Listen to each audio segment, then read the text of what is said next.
which can express the values of the local community, and should.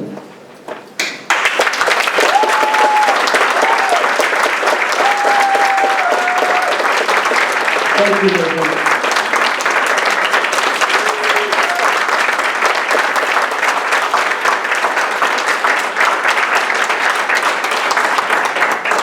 My name is Christine Newman-Ortiz. I'm a long-term Shorewood resident and a daughter of immigrants. My father's from Germany, 4029 North Larkin Street.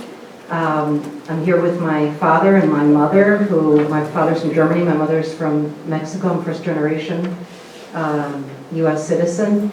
And I'm a proud member also of the Shorewood Solidarity Network. I want to thank folks for their incredible leadership and hard work in acting on their morals and their principles. And I want to thank each and every one of you for acting on your morals and your principles and affirming the positive values. And I say that because I also am the executive director of Voces de la Frontera, which is Wisconsin's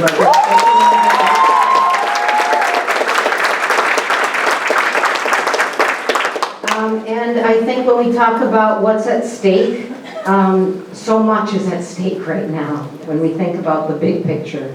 We're under an administration that is really fundamentally attacking the constitutional rights that we stand for around protecting people because of their religion, because of their ethnicity, and who has now put a target on everyone who is undocumented. Anyone is a target, whether your grandmother or father, whatever your ties are, you are a target, and that profiling people is legal if you're an immigration agent, based on their appearance, that you can stop and detain people. There are cities and municipalities standing up across this country. I am proud to say that Shorewood is one of them. So again, thank you so much. This means a lot to the community we represent. Shorewood is part of Milwaukee County. We know that Sheriff Clark has made very public his intent to persecute people, to bring more fear to this county, to the city. And I think this is a very important step, and I hope many others will follow. It sets a standard, a moral standard. And lastly, that I think the process was very good, and as we move to the ordinance, I think it will be very important to continue that. And we see, as is going on right now with the city of Milwaukee, that in the absence of good process, there's been a lot of fear and that's been generated. And so those conversations are moving forward, and we hope they have a good conclusion. But I just want to say how important it is for the Shorewood Village to stand up for the rights and the dignity of all people. It's an honor to be resident of Shorewood.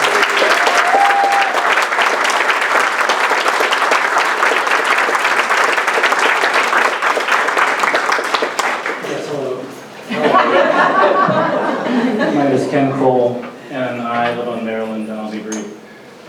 Thank you all as well. And just basically, I think the reference to scenarios, I think we're living that right now. The village has worst case scenarios that you should be concerned about. I think a lot of the residents are living those worst case scenarios. Those that have not been impacted by that, then morally that becomes a worst case scenario for each of you. So we're trying to just send a message that this is a place that when the dust settles, whether it be in 1 year, 2 years, or 5 years, we are here. We can look at each other and not look the other way. Thank you.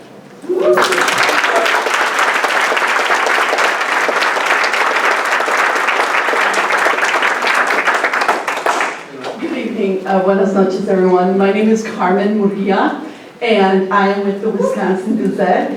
And newspaper was your neighbor. We're bungalow. The irony is, I live in Sherman Park. I am the daughter of a Mexican father and a Mexican-American mother, and I'm a woman-loving woman.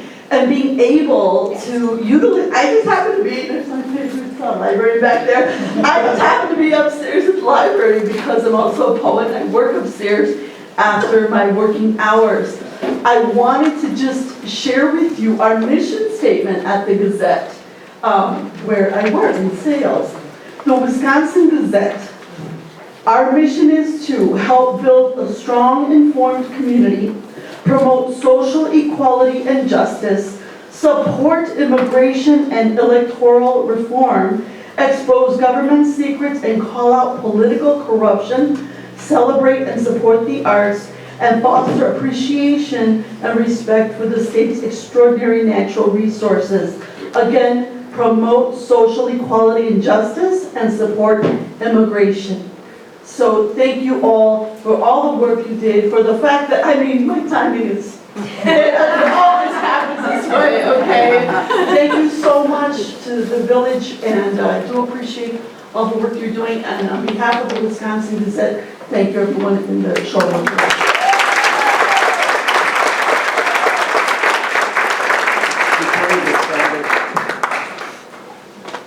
I'm hoping that we can limit this to maybe 2 more comments right now, because we have a big agenda. No, definitely. I will be I'm brief. talking about you, I'm talking about people. Oh, But if you're speaking for them, that's fine. so just kind of to go, my name is Alejandra Gonzalez. I don't currently live in Shorewood, but it is where I want to settle down. And I've been working in Shorewood for 6 years as a nanny. This library has become a home for me and the kids that I care for. This village has become my second home. And just to go back on what Ken was saying, the worst case scenarios that can happen to the people that come through Shorewood or that live in Shorewood, that could happen to me. I am an immigrant. I was an undocumented immigrant for most of my life. Even now, I only have temporary documentation with the Deferred Action for Childhood Arrivals. And that could easily go away. So to have a village that I love so much and that I value so much, to take actions on their progressive values, I really, truly appreciate it. It makes me feel safe. It makes me feel forward to coming to work. Just one little tidbit, after the election, I had one of the little boys that I nanny for, because they're very well, I'm so proud of these boys, they're so great. And they're very well aware of my journey. And they told me, or he told me, you know, Alex, if they build a wall, at least that means you get to stay. You don't have to go over it. And it was really sweet, but thank you. My immigration status wasn't a choice. I was brought to this country when I was 5. I consider this country my home, and I look forward to making Shorewood my home. Thank you.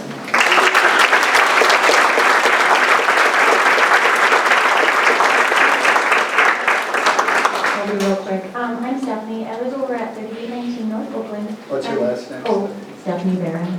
I've lived here for about 3 years, and I don't really want to move because I like it.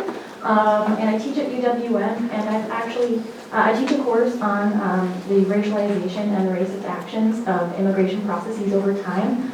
And when I was first moving here, someone told me that Shorewood was super progressive and super diverse, and whether we like it or not, immigration status and undocumented status is included in that diverse moniker. And so in order for people to feel safe here, in order for people to feel like this can be a home, I don't care about whether or not immigration status makes people uncomfortable in resolutions. It should be there because as this particular place should be a home for everybody. And if we want to put actions behind our words, we have to put bodies on the line, and this is where we've come at this point in this particular nation. So I really want that to be considered.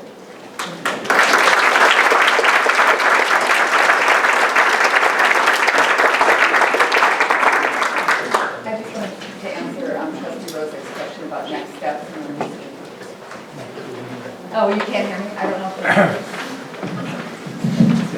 It does again. Okay, I just wanted to answer Trustee Rosick's question about next steps. We might as well do it now since we have a captive audience who's also probably interested. So we will continue with public safety. Committee will continue to work with the Shorewood Solidarity Network, and village staff has also assured us that they're going to collaborate and cooperate with this whole process. And I'm not sure if this will be on the next agenda or not, but we will be in touch with the, staff will be in touch with the leaders of the Shorewood Solidarity Network going forward. Okay? For the purpose of drafting an ordinance.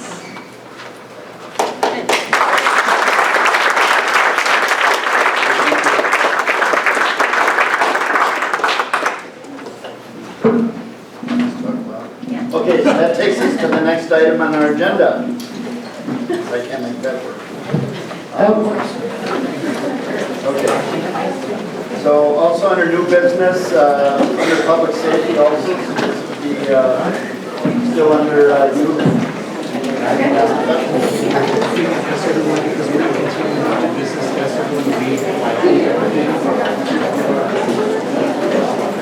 We're going to be continuing doing business here, so if you're leaving, if you leave quietly so we can continue to do business. Appreciate it. One question. I'm Dr. Lewis. I thought I gave a speech here. I'm going to compromise on this.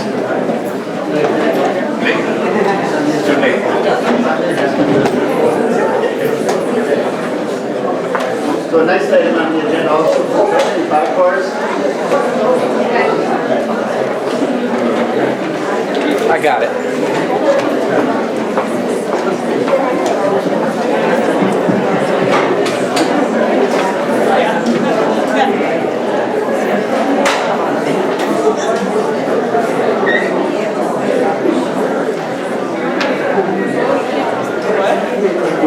We really aren't allowed to close the doors because this is an open meeting. So if people could be quiet, appreciate it. Okay.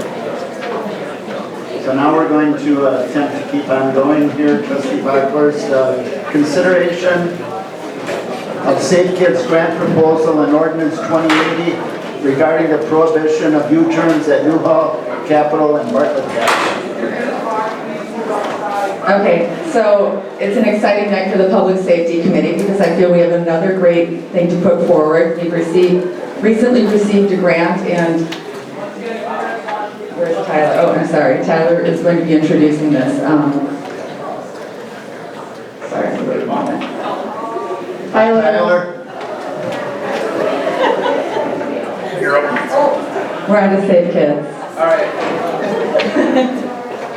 So a quick summary on Safe Kids. First of all, Ann Christensen is also here from the North Shore Health Department. So this has been in the works for a few months.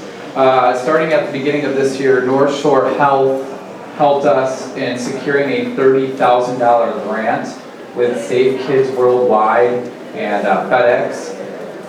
We ended up working with the school district, the police department, Department of Public Works, the Pedestrian and Bicycle Safety Committee, which Rachel Ellerman we have as the representative here from the Penn Safety Committee, and working on a number of different options to look at to use the grant money for. One of the things that we also got was a traffic engineer that came to do a 2-day workshop with all the different community partners that were part of this effort, taking a look at a number of the different schools, because this is a grant that's designated for infrastructure improvements for kids and students. And so when the traffic engineer was here and took a look at some of our past data, ended up working on making some recommendations. We had a number of priorities that we identified at the end of the workshop. And then we worked on, with DPW and the other partners, in doing some cost estimates to decide what we can actually afford with the $30,000. So in your packets, you see kind of the last summary of everything that we had as a group. Either Ann or myself can answer any questions that you have in regards to that plan. Thank you.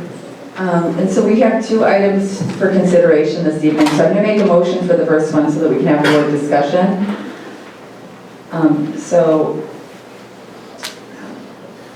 Let's go. Okay. Motion is, I move to adopt the Safe Kids Grant Plan proposal for 2017. All initial expenses beyond the $30,000 grant, as well as future maintenance costs, shall be paid for by the village. Second. Discussion? I'll try to be just loud. Tyler, I had a question for you. As part of the analysis, I know a resident had come before us at board and gave us some emails about speed bumps. Was that looked at during the process? On Morris, I believe. Yep, it was on Morris. And yeah, Brian was the resident, and thanks for being here. I gave him a heads up, just wanted to make sure that he knew that this was being talked about at tonight's meeting. We did take a look at that. One of the things that we were trying to be really conscious of was not using all the money in one location. We wanted to make sure that we tried to address as many of the schools as possible. You'll notice a lot of the items that are included in the plan are Oakland and Capital, because a lot of the walking traffic happens to go through there, whether you're going to Atwater Elementary, the intermediate school, or the high school. But we wanted to make sure that we tried to find some funds that was able to address Morris.